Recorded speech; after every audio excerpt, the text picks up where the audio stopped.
দেখেন আমার বিরিয়ানির লুকটা কতটা দারুণ আসছে আর বিরিয়ানিটা কিন্তু খুবই একদম পারফেক্টলি হয়ে গিয়েছে।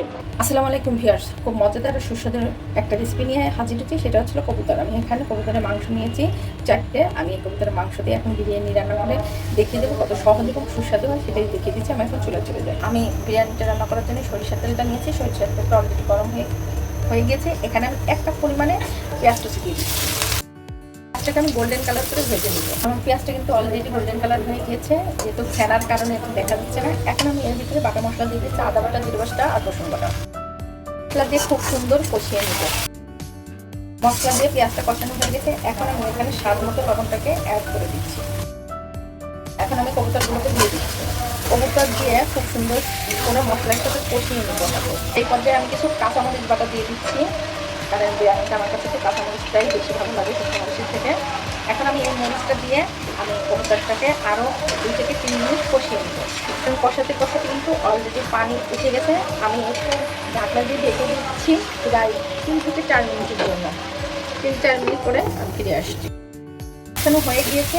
এখন আমি এর ভিতরে সিদ্ধ হওয়ার জন্য গরম পানিটাকে দিয়ে দিচ্ছি। এরপর যে আমি একটু টক দই দিয়ে দিচ্ছি। এখানে প্রায় 3 টেবিল চামচ টক দই ছিল। দইটা দিয়ে সুন্দর করে নেড়ে আমি আবার সিদ্ধ হওয়ার জন্য ঢেকে দিচ্ছি। এই পর্যায়ে আমি হাতে তৈরি করা মাংসের যে মশলাটা, বিরিয়ানির যে মশলাটা, সেই মশলাটা দিয়ে দিচ্ছি। মশলাটা দিয়ে আমি আরও 5 থেকে 6 মিনিট কষিয়ে নিব, সিদ্ধ করে নেবো মাংসটাকে। কারণ কবুতরের মাংস খুব বেশি টাইম লাগে না সিদ্ধতেই, অলরেডি হয়ে গেছে। কিন্তু আমি আরও 4 থেকে 5 মিনিট মাংসটাকে জাল করে নেব। তাতে করে কী হবে, মশলাটা মাংসের ভিতরে সুন্দর করে ঢুকে যাবে। অলরেডি দেখেন আমার মাংসটা কষানো হয়ে গিয়েছে। এখন আমি মাংসটাকে নামিয়ে পোলাও চাউলটাকে রেডি করে নিচ্ছি। এখন আমি বিরিয়ানিটা রান্না করব এই পাত্রে। আমি এর ভিতরে এখন ঘি নিয়ে নিচ্ছি 2 টেবিল চামচ।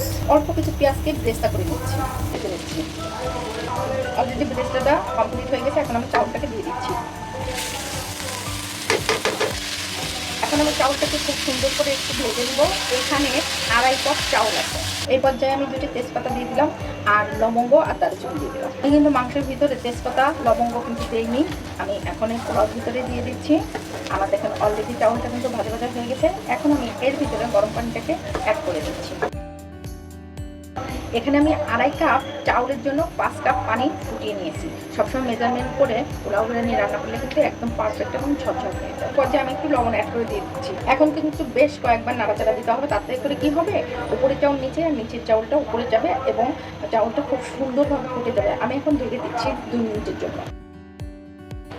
এরপর যে চাউলটাকে আমি আর একটু নাড়াচাড়া করে নিব। দেখেন অলরেডি কিন্তু গোটা গোটা একটা ভাব এসে গেছে। এই পানি থাকতে থাকতেই আমি এখন কবুতরটাকে চাউলের মধ্যে দিয়ে দেবো।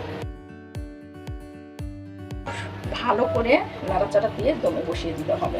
চাইলে একটু পানি বেশি থাকাকালীনও দিতে পারেন, তাতে কোনো সমস্যা নেই। যে লবণটাকে দেখে নেবেন যে লবণটা পারফেক্ট হয়েছে কিনা, কারণ বিরিয়ানিতে লবণ এবং ঝাল পারফেক্ট হলে কিন্তু সেই বিরিয়ানিটা খেতে বেশি মজা লাগে। তো আমার দেখেন একদম সমস্ত চালকে আমি পাল্টে দিয়েছি। এখন আমি দমে বসিয়ে রেখে দিচ্ছি প্রায় 10 মিনিটের জন্য। আমি 10 মিনিট পরে ফিরে আসবো। 10 মিনিট পরে ফিরে আসার আগে আমি এর ভিতরে কিছু কাঁচামরিচ দিয়ে দিলাম। এখন আমি দমে বসিয়ে দিচ্ছি। করে ফিরে আসতে এখন আমি বিরিয়ানিটাকে খুব সুন্দর করে উল্টিয়ে পাল্টিয়ে নাড়াচাড়া করে দিই। খুব সুন্দর করে উল্টিয়ে পাল্টিয়ে দিলাম। উপরের চাউল নিচের চাউল উপরে দিয়ে একটা নাড়া দিয়ে দিলাম। এখন আমি এর ভিতরে একটু ঘি দিয়ে দেবো, আর ঘি দিলে কিন্তু বিরিয়ানির সাথে আরও দ্বিগুণভাবে বেড়ে যায়। আমি ঘি দিয়ে আবার 5 থেকে 7 মিনিট দমে বসিয়ে রেখে দেবো। তাহলে কি হবে, ঘিটা বিরিয়ানির মধ্যে চলে যাবে আর বিরিয়ানিটা খেতে খুবই মজা লাগে। আমি এইভাবে ঢেকে দিচ্ছি আর একটা টিস্যু দিয়ে কিন্তু মুখটাকে, সিটিটাকে বন্ধ করে দিচ্ছি। আর এই পর্যায়ে কিন্তু একদম নর্মাল তাপমাত্রায় রেখে দিতে হবে। আমি 5 মিনিট পরে ফিরে আসছি।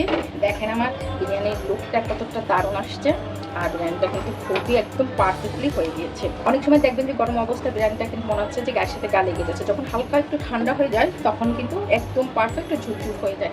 দেখেন কতটা সুন্দর আর লোভনীয় লাগছে। আমার কাছ থেকে একটু দেখিয়ে দিচ্ছি, আমার কোনো চাউল কিন্তু অফ ডান একদম প্রপারলি ফুটে গিয়েছে।